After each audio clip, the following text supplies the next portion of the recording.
Good evening friends. जब हम fertility treatment के बारे में बात करते हैं तो सबसे पहले हमारे मन में हमेशा आईवीएफ ही आता है। बट क्या आपको पता है कि आईवीएफ जो है ये usually last resort treatment option रहता है, यानी जब बाकी सारे ट्रीटमेंट्स फेल हो जाते हैं तब अल्टीमेटली हम आईवीएफ को रिसोर्ट करते हैं ताकि प्रेगनेंसी हो।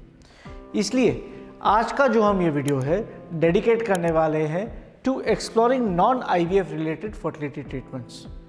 दोस्तों, मैं हूं doctor Mohit Sarawgi and I am the director of Iris IVF centre at Sarawgi hospital. So दोस्तों, विदाउट फर्दर डिले हम ये टॉपिक्स को एक्सप्लोर करते हैं। सबसे पहले इसमें आता है नेचुरल प्रेगनेंसी या रिलेशंस के द्वारा यानी पाया गया प्रेगनेंसी। सबसे बेसिक ट्रीटमेंट में पेशेंट खुद अपने साइकिल का मॉनिटरिंग करता है। जब पेशेंट के पीरियड्स या मेंस्ट्रुअल साइकिल जिसे बोलते हैं ये रेगुलर होता है तो जो कपल है पीरियड के 10वें और 20वें दिन के बीच में एक दिन छोड़ के एक दिन रिलेशंस रखते हैं एंड अगर उनका पीरियड मिस हो जाता है तो वो नॉर्मली प्रेग्नेंट होता है। इसके अलावा there are some tell signs जिससे हम प्रिडिक्ट कर सकते हैं कि शायद नेचुरली ओव्यूलेशन हो रहा है और ये फर्टाइल पीरियड है, इस पर यानी अपन रिलेशंस रखने से प्रेग्नेंट हो सकते हैं। ये कुछ टेल साइंस जो होते हैं वो ये है कि किसी लेडी में मिड साइकिल जब ओव्यूलेशन होता है तो वो थोड़ा सा पेन एक्सपीरियंस करते हैं एब्डोमेन में। ये बॉडी का साइन है या लक्षण है कि शायद ओव्यूलेशन हो रहा है और इस पीरियड में अपने को रिलेशन रखना चाहिए, ये फर्टाइल पीरियड माना जाता है। सेकंड, ओव्यूलेशन के समय लेडी का जो बॉडी टेम्परेचर है रफली 0.5 डिग्री सेंटीग्रेड बढ़ता है। अगर बारीकी से नापा जाए और अपने को एक टेम्परेचर इंक्रीज दिखे तो ये ओव्यूलेशन का इंडिकेशन हो सकता है। And third, sticky mucoid discharge. कई सारे लेडीज़ में at the time of ovulation cervix से म्यूकस डिस्चार्ज सीक्रेट होता है। ये भी एक इंडिकेशन साइन है कि भाई अभी स्टिकी डिस्चार्ज बढ़ चुका है, ये शायद फर्टाइल पीरियड है, अपने को रिलेशंस रखना चाहिए। फिर सेकंड जो ट्रीटमेंट आता है इसको अपन बोलते हैं रिलेशंस, बट ये मेडिसिन और फॉलिकल स्टडी के सहायता से किया जाता है। इसमें पीरियड के सेकेंड डे से डॉक्टर लेडी को मेडिसिन देता है जिससे अंडे की क्वांटिटी और अंडे की क्वालिटी बढ़ती है। फिर 9 दिन बाद या 10 दिन बाद पीरियड के 10th डे पे लेडी को दोबारा बुलाया जाता है फॉलिकल स्टडी के लिए।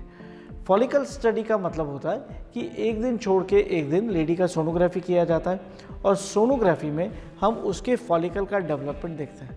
फिर एक बार उसका अंडा बना तो इंजेक्शन देते हैं ताकि अंडा फूटे, और एक बार अंडा फूटा तो कपल को बोला जाता है कि भाई अपने को ये 48 घंटे में रिलेशन रखना है, कभी भी ओव्यूलेशन हो सकता है। थर्ड जो ट्रीटमेंट ऑप्शन मैं आपसे डिस्कस करना चाहता हूँ इसको बोलते हैं हिस्ट्रोस्कोपी एंड लैप्रोस्कोपी। हिस्ट्रोस्कोपी और लैप्रोस्कोपी के लिए मैं ये मॉडल के जरिए आपको समझाना चाहूँगा कि इसमें होता क्या है ना। जब कपल रेगुलरली ट्राई कर रहा है बट प्रेगनेंसी नहीं हो रही है तो प्रॉब्लम कहाँ पे आ सकता है? प्रॉब्लम कई बार यूट्रस में भी हो सकता है या प्रॉब्लम जो ट्यूब्स है उसमें भी हो सकता है। अगर किसी कारण ट्यूब्स में ब्लॉकेज है या यूट्रस के अंदर कोई पर्दा, गांठ, इन्फेक्शन है तो ये प्रेगनेंसी में हिंड्रेंस ला सकता है। इसलिए कई बार जो कपल्स 3, 4, 5 महीने से नेचुरली और आईयूआई ट्राई कर रहे हैं और उनमें प्रेगनेंसी नहीं रुक रही है उन्हें दूरबीन का ऑपरेशन सजेस्ट किया जाता है। ये ऑपरेशन में 3 पार्ट्स होते हैं। पहला पार्ट होता है हिस्ट्रोस्कोपी।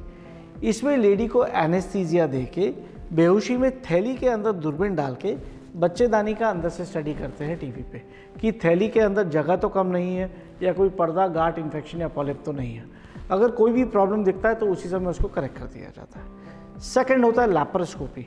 इसमें नाभि से टेलीस्कोप डालते हैं और इसमें देखते हैं कि यूट्रस बाहर से सही है कि नहीं, दोनों अपने ओवरीज हेल्दी है कि नहीं, और ट्यूब्स जो है ये हेल्दी दिख रहे हैं कि नहीं। फिर सेम टाइम पे नीचे से असिस्टेंट डॉक्टर एक दवाई या डाई पुश करता है जो यूट्रस के ज़रिए ट्यूब्स में से बाहर निकलता है। अगर हमें ये टेलीस्कोप में दिखा कि डाई बाहर आ रहा है यानी दोनों ट्यूब्स हेल्दी है, दोनों ट्यूब्स ओपन है और ये प्रेगनेंसी के लिए फेवरेबल निशानी है। यानी इस पर पहले हम हिस्ट्रोस्कोपी करते हैं, फिर लैप्रोस्कोपी करके यूट्रस और ट्यूब्स की स्टडी करते हैं और लास्टली डाई टेस्ट यानी डाई पुश करके देखते हैं कि ट्यूब ब्लॉक तो नहीं है। और ये क्लोज करने के लिए लास्ट में डीएनसी किया जाता है, मतलब यूट्रस को क्लीन करते हैं और जो कचरा निकलता है इसको हम लैब में टेस्टिंग के लिए भेजते हैं कि अंदर कोई इन्फेक्शन तो नहीं है। फिर इसके बाद एक और ट्रीटमेंट ऑप्शन जो मैं आपसे डिस्कस करना चाहूँगा इसको बोलते हैं आईयूआई या इंट्रा यूट्राइन इंसेमिनेशन। ना नॉर्मल तौर पे हर महीने लेडी में एक फॉलिकल बनता है, फॉलिकल फूटता है तो उसमें से अंडा निकलता है। यानी अंडा निकल के आता है ट्यूब में। ना अंडे की ज़िंदगी होती है 12 घंटे।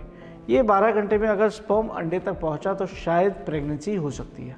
ना सपोजिंग हम रिलेशन रखते हैं तो स्पर्म्स डिपॉजिट होते हैं वजाइना में, बट इसमें हमेशा बैकफ्लो के कारण कुछ स्पर्म्स बाहर निकल जाते हैं, कुछ स्पर्म्स यहाँ रहते हैं, कुछ सर्विक्स में ट्रैप होते हैं, कुछ यानी यूट्राइन कैविटी में ट्रैप होते हैं, और बाकी कुछ गलत ट्यूब में जाते हैं, कई सही ट्यूब में जाते हैं। मतलब 10 या 12 में एक ही स्पर्म है जो अंडे तक पहुँच पाता है। सो इससे मॉडिफाइड ट्रीटमेंट होता है IUI। IUI में जैसे ही सोनोग्राफी में ओव्यूलेशन दिखता है, हम स्पर्म सैंपल कंटेनर में लेके वॉश करके ट्यूब में डाल के उसको डायरेक्टली यूट्रस के अंदर छोड़ सकते हैं, और इससे प्रेगनेंसी के चांसेस 2 या 3 गुना बढ़ सकते हैं। इसको बोला जाता है IUI। एंड लास्ट जो non IVF related treatment option मैं सजेस्ट करूँगा, ये है सिंपल लाइफस्टाइल चेंजेस। अगर हम कुछ ना भी करें बट हमारे लाइफस्टाइल हैबिट्स इंप्रूव कर दें, जैसे स्लीप फॉर 8 आवर्स, स्ट्रेस कम करो, BMI कम करो, हेल्दी डाइट लीजिए, डाइट पे बैलेंस डाइट लीजिए, स्मोकिंग ड्रिंकिंग अवॉइड करिए, तो कई बार बॉडी का जो यानी टॉक्सिक एनवायरनमेंट है ये कम होके हेल्दी एनवायरनमेंट बन जाता है, एंड इसी से अपनी नेचुरली प्रेगनेंसी कई बार रुक जाती है।